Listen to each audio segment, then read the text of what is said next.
આગળ વાત કરીએ તો આમોદ નગરની મોટાભાગની જનતા પાછલા 2 થી 3 દિવસથી પીવાના નહાવા ધોવાના પાણી માટે વલખા મારતી જોવા મળી રહી છે। આમોદની મુખ્ય પાણીની એચડીપી અને કહી શકાય કે 300 દાયાની પાઇપલાઇનનું જોડાણ કાઢીની દોરી વડે માળવામાં આવતા સમગ્ર પંથકમાં ચકચાર મચી જવા પામ્યો છે। વિકસિત ગુજરાતમાં આમોદ નગરમાં સસ્તી અને નવી ટેકનોલોજી દ્વારા કામગીરી કરવામાં આવતા સમગ્ર પંથકમાં ચર્ચાનો વિષય બન્યો છે।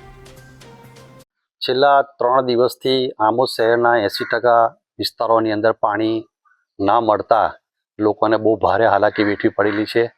મેં સ્થળ પર ચકાસણી કરતા એચડીપી જે 300 ડાયાની જે પાઇપ છે એની પર કાથી અને ટ્યુબો વીંટીને સાંધો મારવામાં આવેલો છે।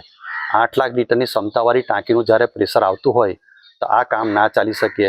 અમે કહીએ છીએ કે અણઆવડત એ ખરેખર અણઆવડત ઊભી કરેલી છે। ગામ તો 3 દિવસથી દુઃખી છે। આજે સાંધો મારેલો છે એ રહેવાનો નથી, ફરીથી પાછું પાણી વગર પબ્લિકને રાખવી જોઈએ। આ કાર્ય ખરેખર નગરપાલિકાએ ટેકનિશિયન માણસો એમને બોલાવવું જોઈએ, એને ગરમ કરીને જોઈન્ટ મારવાનો આવે છે અને હાઇડ્રોલિકથી જોઈન્ટ મારવાનો આવે છે।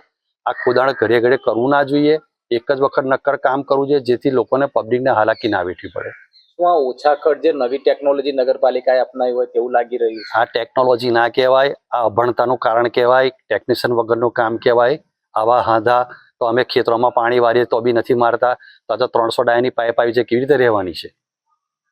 શું લાગે છે આજે સાંજે પાણી છોડતા આ પાણીનો જે જોઈન્ટ મારેલો છે તે ટકી શકશે ખરું? હું તમને ગેરંટી સાથે કહું, જેવા 5 લાખ લીટર પાણીની ક્ષમતાવાળી જ્યારે પાણી છોડશે ત્યારે સાંધો રહે નહીં ને આખા વિસ્તારોની અંદર પાણી વેડફાશે।